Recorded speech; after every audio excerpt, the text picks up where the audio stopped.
Audio Jungle.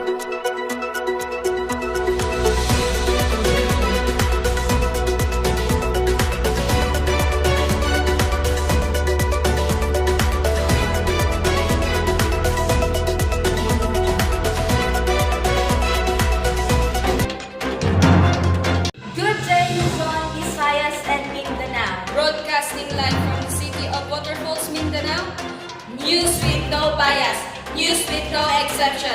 Delivering nothing but the truth. This is Kalantik TV. I am Princess Dyan, Caumeran. And I am Kristina B, Custodio, your news anchor for today. For the headline. For government updates, Zamboanga Peninsula is now third in list of high-risk regions for COVID-19. Music update. SB 19 nominated for Best Southeast Asia Act in 2021 MTV EMAs. For showbiz news updates, protect Kim Seon-woo trends on Twitter. Home Cha fans sad and confused. For business updates, rising oil prices could further hurt Philippines' economic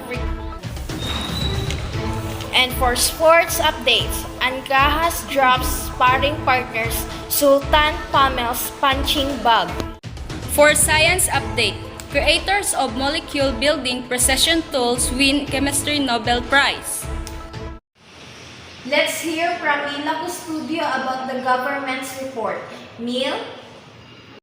Thanks, Kristina. For the government report, Zamboanga Peninsula now third in list of high-risk regions.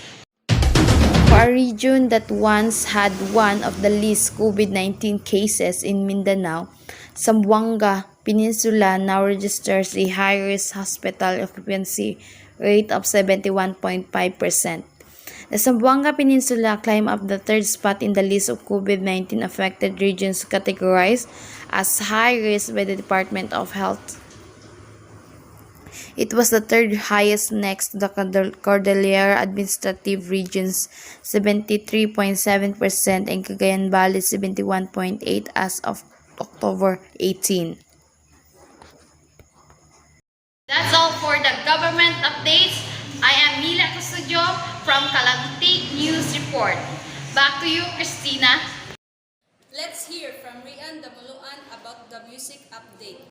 The nominees for the 2021 MTV Europe Music Award are in an SB19 in the only Filipino act that made it to the list. The five-piece pop group is among the 6 nominees under the Best Southeast Asia Act category. Other nominees include Inc. Waron Thorn, Thailand, Gigi Lin, Singapore, KICM Vietnam, Lyudra, and Indonesia, and Naim Daniel, Malaysia.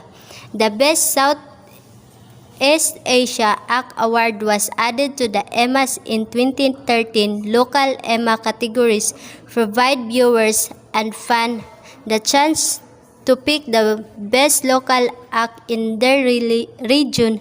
Fans can start voting for SB19 on MTV EMA's website starting Wednesday, October 20.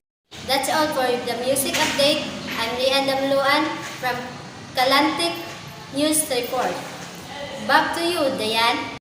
Let's hear from Dyan Caumeran about the business updates. Dyan? Rising oil prices could further affect the Philippines' economic recovery. Consumer rights advocate Vice de Magueba urges President Rodrigo Duterte to suspend excise tax on oil. Rising price of oil could further hurt the Philippines' prospect of recovery from the coronavirus pandemic. In an interview on Rappler's By the Numbers, Laban Consumer President and former Trade Undersecretary Vice de Magueba said global oil prices and peso depreciation could affect economic recovery. I think these two things, rising crude oil prices and our peso to US dollar rate, could impact the gross domestic product growth for the rest of the year, said De Magueba. This is for the business updates. I am Princess Dyan, Caumeran from Kalantik TV. Back to you. you, Kristina. Let us hear from Kristina Custodio about the weather update. Kristina?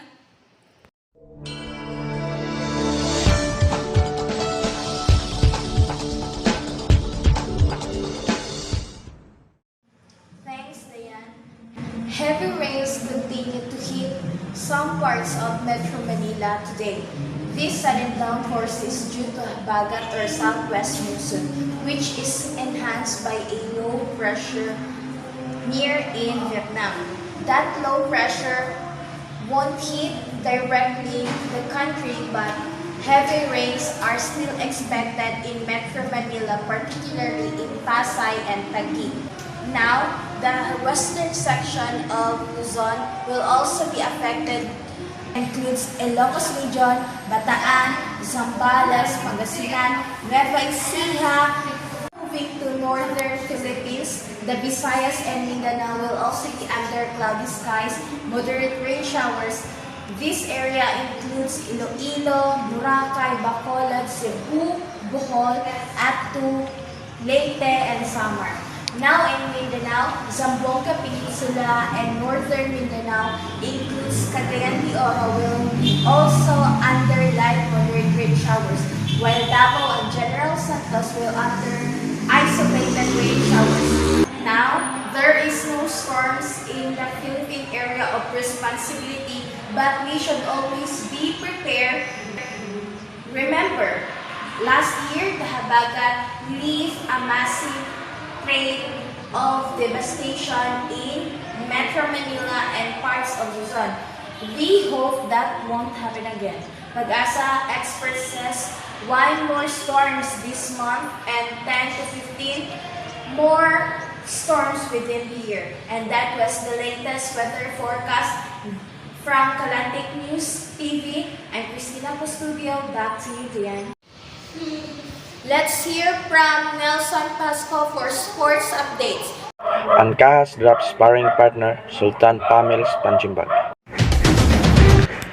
Jerwin Ancahas gears up for his 10th title defense while Jonas Sultan looks all set for his late October bout versus unbeaten Puerto Rican Carlos Carvalho.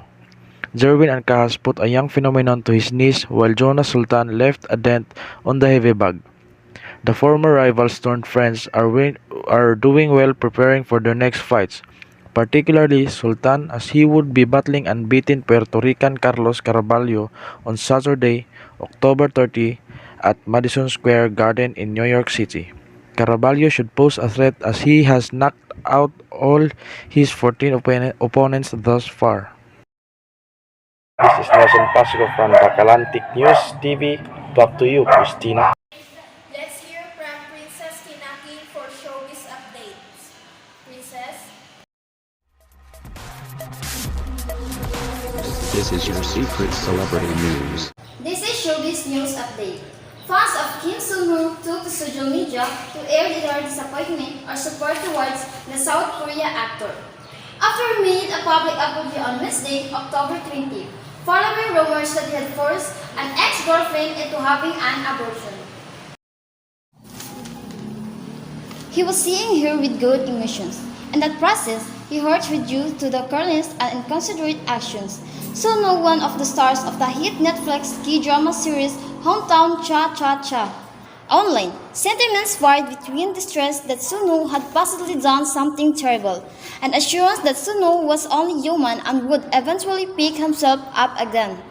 Here are some of the tweets from dismayed fans.